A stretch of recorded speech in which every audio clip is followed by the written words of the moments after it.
eu sou o professor Vitor Salas e hoje nós vamos responder a segunda questão de história discursiva do PAS 2020, a segunda etapa do PAS 2020. Então vamos lá para a questão. O fascismo foi um sistema político surgido na Europa do século XX, no período entre guerras de 1919 a 1939. Esse regime foi adotado na Itália e também na Alemanha como resposta à crise da sociedade europeia a partir dos anos 20. Na Alemanha, ficou conhecido como nazismo, tendo estabelecido entre as suas características o antissemitismo, isto é, perseguição aos judeus, e também o racismo, isto é, preconceito e perseguição aos grupos e aos povos não arianos. E aí nós temos uma imagem de Mussolini e Hitler lá em Munique em 1937. Então vamos para o que a questão pede. Com base na imagem e nos conhecimentos históricos sobre o tema, apresente duas características do fascismo na Itália. A seguir, explique-as.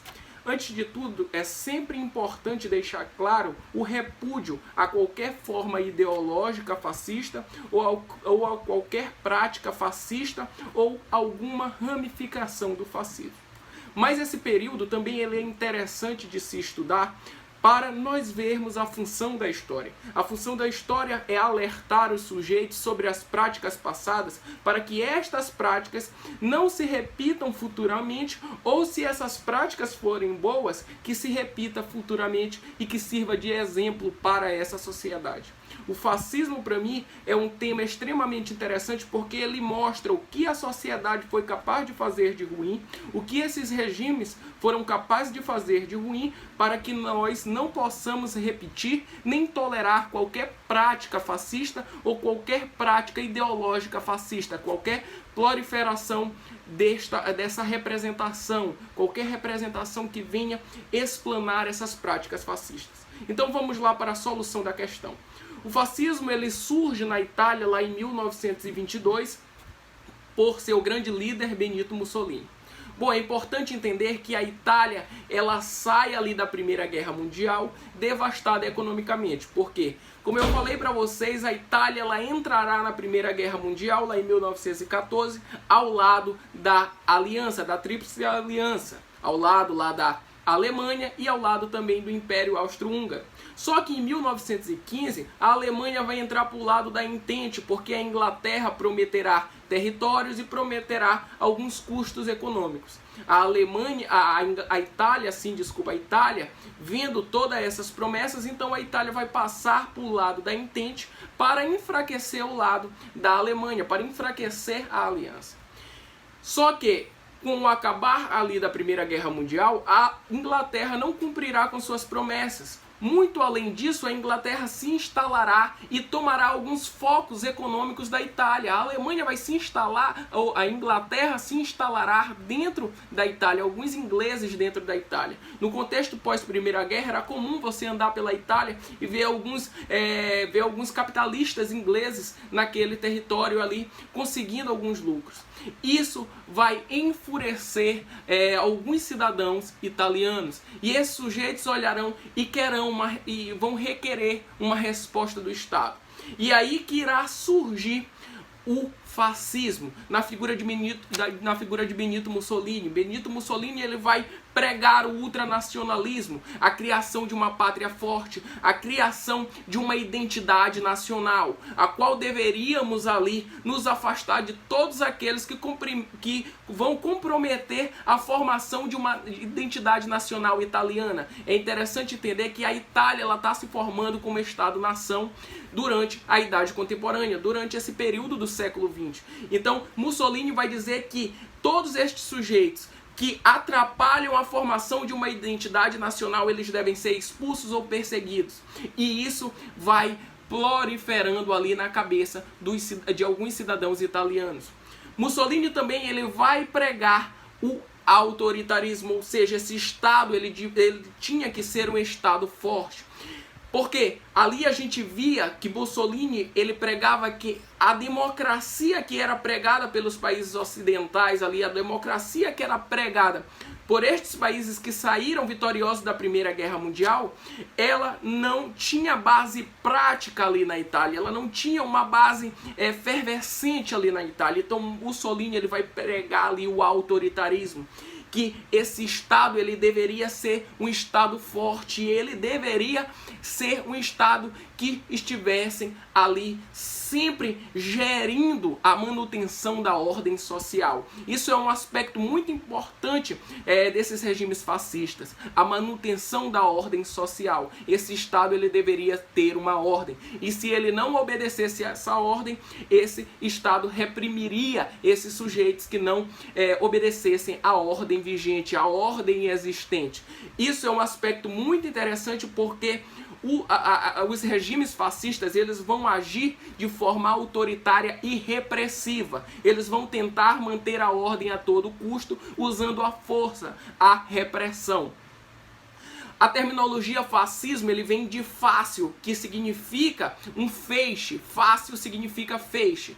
E a questão do fascismo ela vem do radical fácil combatente, que significa combater qualquer tipo de questão que se opusesse a esse Estado forte. Qualquer tipo de questão que se opusesse a esse ultranacionalismo. Então aí nós já temos duas características do fascismo italiano: o ultranacionalismo e também o autoritarismo a todo custo. Lá em 1922 nós teremos a Marcha sobre Munique, onde as forças armadas de Benito Mussolini, os Camisas Negras, eles marcharão sobre Roma em 1922, pressionando assim ao rei de Roma, pressionando o rei de Roma, o Emanuel III, se não me engano, a nomear Benito Mussolini a chefe de Estado.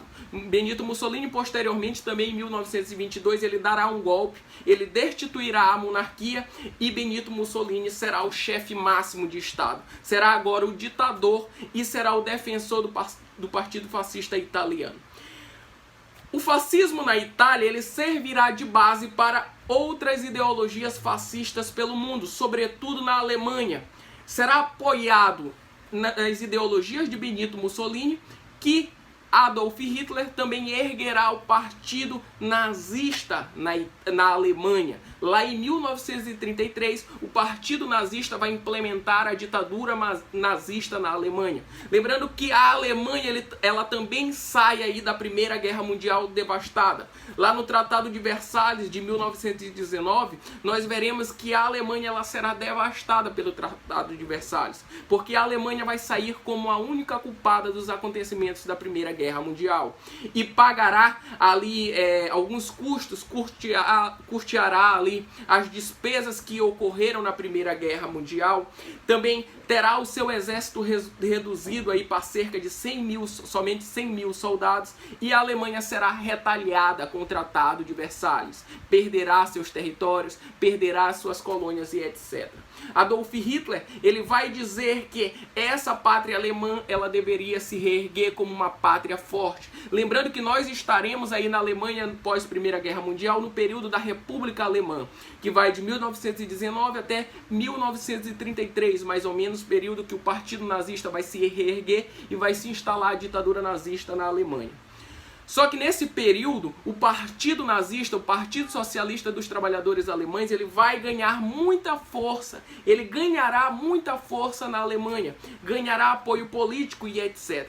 E Hitler vai dizer o quê? Hitler vai pregar o ultranacionalismo, que devia-se se opor a todos aqueles sujeitos que não fizessem parte dessa da questão cultural alemã, da ideologia alemã, que não fizessem parte da naturalidade alemã, os chamados povos arianos. Todos esses sujeitos que não tivessem essa etnia, que não fizessem parte desse grupo na Alemanha, eles deveriam ser expulsos e perseguidos, porque eles atrapalhavam a proliferação da raça ariana. Eles atrapalhavam a formação de uma identidade cultural. É importante lembrar que a Alemanha ela também está se consolidando nesse período como Estado-nação. Logo se buscava uma identidade nacional e Hitler vai aflorar Isso. Também outra questão é que Hitler queria se vingar das questões implementadas no Tratado de Versalhes, questões que foram mal resolvidas na Primeira Guerra Mundial. E a Alemanha ela vivia um contexto de crise. Outra questão interessante também para o surgimento e fortalecimento desses regimes fascistas é que nós veremos que haverá a crise de 1929, a crise do liberalismo nos Estados Unidos. Então a crise econômica ela vai atacar vários setores do mundo, enfraquecendo as democracias. Então os regimes fascistas vão olhar para isso e vão mostrar para essa sociedade que essa ideologia ela não prestava, ela não vigorava nesses países.